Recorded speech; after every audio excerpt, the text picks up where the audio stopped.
ये विषय हमारे सांसदगण और उनके साथ संगठन सब सुनना चाहिए, धैर्य से सुनना चाहिए, धैर्य से सुनना चाहिए। Go sit and hear, ma'am, please. Ma'am, I'm talking to her, okay? I'm talking. I'm replying Rahul Gandhi. Go sit and hear. माननीय मंत्री जी प्लीज। अरे केसी वेणुगोपाल जी, लीडर ऑफ द ऑपोजिशन के लिए आप चिल्लाते रहते हो, अभी जवाब दे रहे हो, उनके लोगों को सुनने के लिए बोलो। अरे आप बोल को बोलो। Madam,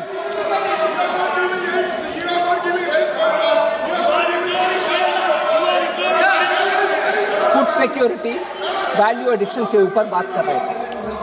I want to tell him, total food subsidy के लिए 2.27 लाख करोड़ बजट में एलोकेशन हुआ है फूड सिक्योरिटी के लिए, और 80 करोड़ लोगों को अभी भी हम जारी रख रहे हैं फ्री फूड। फिर मिनिस्ट्री ऑफ फूड प्रोसेसिंग के द्वारा इंडस्ट्री सेटअप करने के लिए बजट में 4064 करोड़ फूड प्रोसेसिंग इंडस्ट्री के लिए, PM formalisation of micro food processing enterprises के विषय में स्कीम के लिए पैसा 4000 करोड़ से ज्यादा एलोकेट हो रहा है। फिर हाई वैल्यू एग्रीकल्चर, उसके लिए 350 करोड़ अनाउंस किया है, वो जो कोकोनट वगैरह मैंने एक्सपेंड किया। फूड इन्फ्लेशन सबसे लोअर रेट में है, जबकि यूपीए के समय फूड इन्फ्लेशन डबल डिजिट में था, 10%, 11%, अभी तो वो नीचे आकर के 2% से कम है फूड इन्फ्लेशन। फिर वो बहुत बड़ा बयान दिया, geopolitics, energy, weaponisation of finance, इन सब के ऊपर बोले कि इतने सारे चैलेंजेस है, बजट ब्लड, ये भी बोल रहे हैं कि हमारे बजट उसको एक्नॉलेज करता है, मगर बजट में इतने सारे हैं उसको पढ़ा नहीं है। क्या क्या है मैडम? इकोनॉमिक स्टेबलाइजेशन फंड जो 50,000 crore, economic stabilization fund 50,000 crore का अनाउंसमेंट हुआ है।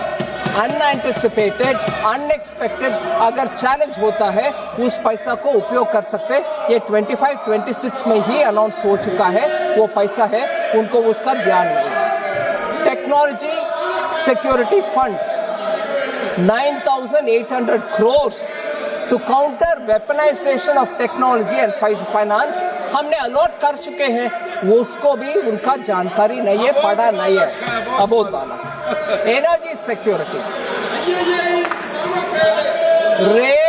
रेयर अर्थ के लिए भारत तैयार रहना चाहिए, माइक्रोचिप्स हम बनाना चाहिए, इसके ऊपर इतना चिंता व्यक्त करने वाले लीडर ऑफ द ऑपोजिशन ये भी पढ़ा नहीं है कि एनर्जी सिक्योरिटी के लिए हमने critical to insulate India from weaponization of energy matters.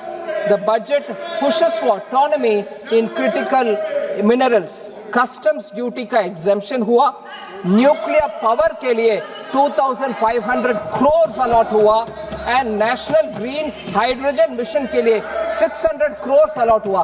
Budget को पढ़ा नहीं है, आ गए हमारे लीडर ऑफ द ऑपोजिशन बात करने के लिए। फिर बजट में ये भी कहा कि SEZ मैन्युफैक्चरिंग यूनिट्स इंपैक्ट हुआ है ये टैरिफ वगैरह के कारण, उनको डोमेस्टिक एरिया में सेल करने के लिए हमने प्रावधान किया, कस्टम्स ड्यूटी को छूट दिया, सो दैट वो यूनिट्स बच पाएंगे। फिर कॉम्पिटिटिवनेस इंक्रीज करने के लिए, ट्रस्ट बेस्ड गवर्नेंस ले आने के लिए कस्टम्स में इतने प्रावधान किए। फिर सपोर्ट करने के लिए MSME और आर्टिसान्स को 10 lakh value cap on courier export, courier के द्वारा जो एक्सपोर्ट होता है उसको भी हमने कैप हटा दिया, जिससे हमारे छोटे छोटे उद्योग बाहर एक्सपोर्ट करने में सुविधा हो। फिर ये क्लियरेंस करने के लिए डिजिटल एक ही प्लेटफॉर्म बनाया, जिससे इंपोर्ट भी एक्सपोर्ट भी एक ही विंडो के द्वारा हो सकते हैं। ये कुछ नहीं पड़ा, आ गए हमें लेक्चर करने के लिए। हमारे देश का इनसिक्योरिटी ये सब है बजट में, पड़ा कि नहीं है? फिर ये जरूर सुनना चाहिए, कांग्रेस के लोग इसको सुनने में क्षमता रखना चाहिए। They should have the strength to listen to this. Bharat को सेल कर रहे, भारत फार्मर को सेल कर रहे, मोदी जी सरेंडर कर दिया। मोदी जी किसी देश का हित का विषय में सामने खड़े होकर के बात करेंगे, देश के हित में काम करेंगे, मगर देश को बेचने वाले कौन है? Who has sold? I tell you who has sold. 2013 में वर्ल्ड ट्रेड ऑर्गेनाइजेशन WTO में जाकर के बाली में कांग्रेस ने एक समझौता करके आए। वो दो ही विषय था, ट्रेड फैसिलिटेशन एक था, दूसरा विषय public stock holding of grains था। Public stock holding of grains के ऊपर भारत के हित में कुछ ना करते हुए ट्रेड फैसिलिटेशन के ऊपर साइन करके आ गए थे। इसका मतलब था 2017 जनवरी से भारत देश में कोई किसान से प्रोक्योरमेंट हो नहीं सकता है, और हम रेशन के दुकान से गरीब लोगों को कुछ भी दे नहीं सकते हैं। मतलब रेशन का कोई भी चीज जा नहीं सकते। वर्ल्ड ट्रेड ऑर्गेनाइजेशन का बाली के मीट में जाकर के समझौता करने वाले ये लोग हैं। हमारे किसान से MSP दे करके कोई प्रोक्योरमेंट कर नहीं सकते थे। अगर मोदी जी 2014 में आकर के WTO के ऊपर हार प्रकारा, we fought for it and got peace clause so that we can think of the country also, man. This country 2017 से PDS डिस्ट्रीब्यूशन कर नहीं सकते थे, गरीब को रेशन दे नहीं सकते थे, देश को, गरीब को, किसान को बेचने वाले ये लोग हैं। ये सरेंडर करके आए हैं, WTO में जाकर के पूरे सरेंडर करके आए हैं ये लोग। और भारत देश का हमारे प्रधानमंत्री जी के ऊपर ये आरोप लगा रहे LOP, उनको कोई नैतिक अधिकार बनता नहीं है।